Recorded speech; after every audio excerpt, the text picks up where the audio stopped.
നമസ്കാരം. നമുക്ക് രക്ഷ ഒരുക്കേണ്ട കർത്തവ്യമാണ് പോലീസിനുള്ളത്. ആ പോലീസിന് കേരളത്തിൽ രക്ഷയില്ലാതായി മാറിയിരിക്കുന്നു. അതിൻ്റെ ഏറ്റവും ഒടുവിലത്തെ ഉദാഹരണമാണ് കഴിഞ്ഞ ദിവസം നാഗരൂരിൽ നാം കണ്ടത്. അവിടുത്തെ എസ്ഐയും സംഘവും സഞ്ചരിച്ചിരുന്ന പോലീസ് വാഹനം മറ്റൊരു വാഹനത്തിൽ വന്ന് ഓവർടേക്ക് ചെയ്ത് അതിൻ്റെ മുന്നിൽ നിർത്തി തടഞ്ഞു നിർത്തി പോലീസ് വാഹനത്തിൻ്റെ ജീപ്പിൻ്റെ ഡോർ വലിച്ചു തുറന്ന് എസ് ഐക്ക് നേരെ ഭീഷണി മുഴക്കുകയും ആക്രമണോത്സുകമായി ഒരു ചെറിയ പ്രകോപനം ആ പോലീസ് ഓഫീസറുടെ ഭാഗത്തു നിന്നുണ്ടായിരുന്നു എങ്കിൽ തീർച്ചയായിട്ടും ഇന്നലെ ആ പോലീസ് ഓഫീസർക്ക് മർദ്ദനം നൽകേണ്ടി വരുമായിരുന്നു. ആ ഒരു രീതിയിലുള്ള ഒരു സന്ദർഭം. അതിലേറ്റവും നാം ശ്രദ്ധിക്കേണ്ടത്, ഇത്തരമൊരു ഗുണ്ടാ പ്രവർത്തനം സാധാരണ ജനങ്ങൾ അല്ലെങ്കിൽ ഒരു വ്യക്തി നേരിടുകയാണെങ്കിൽ അവിടെ ആ വ്യക്തിയുടെ സുരക്ഷയ്ക്കായിട്ട് കടന്നു വരേണ്ട സംവിധാനമാണ് പോലീസ്. ആ സംവിധാനം മരവിച്ചിരിക്കുന്നതിൻ്റെ ഒരു കാഴ്ചയാണ് നാം കണ്ടത്. അത് ദീർഘനേരം ആ യുവാവിൻ്റെ ആക്രോശത്തിൽ, അതും ആ എസ് ഐയുടെ മുഖത്തോട് ചേർന്ന് നിന്നിട്ട് ആക്രോശിക്കുകയാണ്. അത് സൂചിപ്പിക്കുന്നത് പോലീസ് സേനയുടെ ആ ഒരു മനോവീര്യം തകർന്ന പോലീസ് ഓഫീസർക്ക് പോലും അറിയില്ല എന്ത് ചെയ്യണമെന്ന്. അങ്ങനെ തകർന്നിരിക്കുന്ന ഒരു പോലീസ് ഓഫീസർ. ഇത് അവിടെ കൂടിയ ആ യുവാക്കളുടെ പെരുമാറ്റത്തിൽ നിന്നും ആ യുവാവിൻ്റെ ആക്രോശത്തിൽ നിന്നും നമുക്ക് ഊഹിച്ചാൽ തെറ്റാണെന്ന് നമുക്ക് പറയാൻ പറ്റില്ല. ആ യുവാവും അല്ലെങ്കിൽ ആ യുവാക്കളും മയക്കുമരുന്നിനോ മറ്റോ അതിൻ്റെ സ്വാധീനത്തിൽപ്പെട്ടവരാണോ അല്ലയോ എന്ന്. കാരണം ഇന്ന് കേരളം മയക്കുമരുന്ന് മാഫിയയുടെയും ചെറിയ സംഘങ്ങളുടെയും പിടിയിൽ പെട്ടിരിക്കുകയാണ്. കേരളത്തിലൊരു സമാന്തര സമ്പദ് വ്യവസ്ഥയായി മയക്കുമരുന്ന് വ്യവസായം മാറിക്കഴിഞ്ഞിരിക്കുന്നു.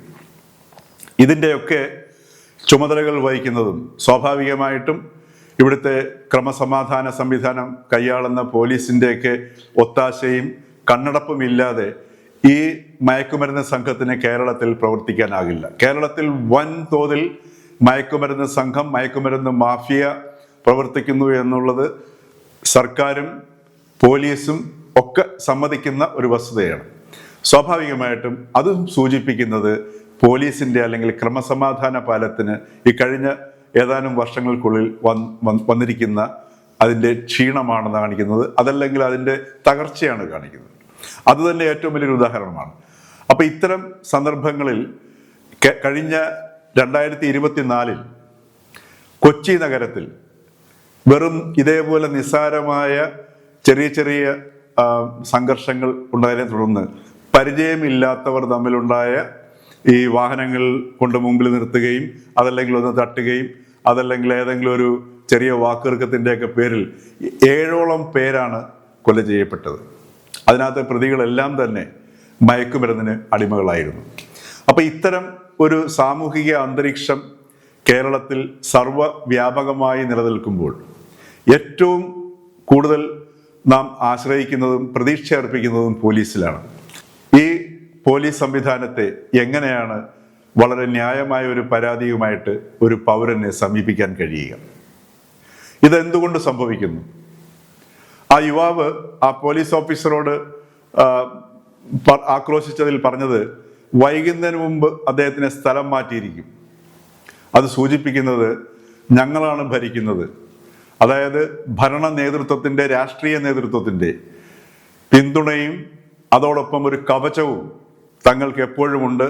അതുകൊണ്ടാണ്, ആ ഒരു ധൈര്യമാണ് ഈ പോലീസ് ഓഫീസർക്ക് നേരെ ആക്രോശിക്കാനും ആക്രമിക്കാനും പോലും. ശരിക്കും പറഞ്ഞാൽ അതൊരു ആക്രമണം തന്നെയായിരുന്നു. ശാരീരികമായി അദ്ദേഹത്തിനെ കൈവച്ചില്ല എന്ന് മാത്രമേ ഉള്ളൂ. ഈ ഒരു യാഥാർത്ഥ്യം മനസ്സിലാക്കിയതിൻ്റെ പേരിലാണ് ആ പോലീസ് ഓഫീസറും അവിടെ നിശബ്ദനായിരിക്കുന്നത്. പോലീസ് ഓഫീസേഴ്സ് അസോസിയേഷൻ്റെ ഭാരവാഹിയായ CR ബിജു പറയുന്നു, ആ സംഭവത്തിൽ ആ പോലീസ് ഓഫീസർ സംയമനം പാലിച്ചിരുന്നുവെന്ന്. ഒന്ന് ആലോചിച്ച് നോക്കുക. പോലീസ് അവിടെ സംയമനം പാലിക്കുകയാണോ അതോ നിയമം കയ്യിലെടുക്കുന്നവരെ കയ്യോടെ പിടികൂടി നിയമത്തിൻ്റെ മുന്നിൽ ഹാജരാക്കുകയാണോ വേണ്ടത്? അതിന് പോലീസിന് കഴിയുന്നില്ല.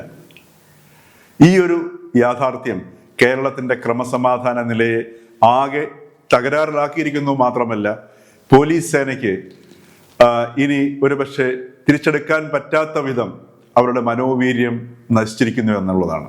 ഇതിൻ്റെ മറ്റൊരു ഉദാഹരണമാണ് ഏതാനും ദിവസം മുമ്പ് തിരുവനന്തപുരത്ത് ഒരു മാളിൽ വെച്ച് മഫ്തിയിൽ വന്ന ഒരു പോലീസുകാരനെ ഏതാനും ഡിവൈഎഫ്ഐ പ്രവർത്തകർ ചേർന്ന് ചുറ്റും കൂടി മർദ്ദിച്ചത്. അദ്ദേഹം, ആ പോലീസ് കോൺസ്റ്റബിൾ, പുതുവർഷ ആഘോഷ സമയത്ത് അവിടെ ആഘോഷത്തിൽ ഏർപ്പെട്ടിരുന്ന വിദ്യാർത്ഥികളെ അല്ലെങ്കിൽ യുവാക്കളെ തല്ലിച്ചതച്ചു എന്നതിൻ്റെ പേരിലാണ്. അവിടെയും ഒരു വസ്തുത ഓർക്കേണ്ടതുണ്ട്. ആ പോലീസ് കോൺസ്റ്റബിൾ ആ യുവാക്കളുടെ തലയ്ക്കാണ് അടിക്കുന്നത്. അതും പോലീസ് സേനയ്ക്കുള്ളിൽ സംഭവിച്ചിരിക്കുന്ന ഒരു ജീർണതയുടെ, അതല്ലെങ്കിൽ ഇത്തരത്തിലുള്ള ഒരു ക്രിമിനൽ വൽക്കരണത്തിന്റെ സ്വഭാവം തന്നെയാണ്. കാരണം ഒരു യുവാക്കളെ തല്ലി ഓടിക്കുന്നതിന് അല്ലെങ്കിൽ അവിടെ നിന്ന് മാറ്റുന്നതിന് തലയ്ക്കടിച്ച് വീഴ്ത്തേണ്ട ആവശ്യമില്ല. മറിച്ച് ദേഹത്തോ കാലിലോ ഒക്കെ അടിക്കാവുന്നതാണ്, തലയൊഴിച്ച് ബാക്കിയുള്ള ഭാഗത്ത് അടിക്കാവുന്നതാണ്. പക്ഷെ അതും ആ പോലീസ് കോൺസ്റ്റബിൾ ചെയ്തില്ല. ഇതും സൂചിപ്പിക്കുന്നത് ആ പോലീസ് സേനയിൽ സംഭവിച്ചുകൊണ്ടിരിക്കുന്ന ഒരു അച്ചടക്കമില്ലായ്മയുടെയും ക്രിമിനൽ വൽക്കരണത്തിന്റെയും സ്വഭാവമാണ്.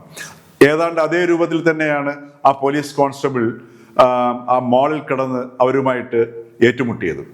ഇതെല്ലാം സൂചിപ്പിക്കുന്നത് ഒരേ സമയത്ത് പോലീസ് സേനയ്ക്കുള്ളിൽ അതിഭയങ്കരമായിട്ടുള്ള ക്രിമിനൽ വൽക്കരണം നടക്കുകയും അതോടൊപ്പം ആ ക്രിമിനൽ വൽക്കരണത്തിന് വിധേയമാകുന്നവരുടെ സഹായത്തോടു കൂടി പുറത്ത് വൻ ക്രിമിനൽ സംഘം പെരുകുകയും ചെയ്യുന്നുള്ളതാണ്.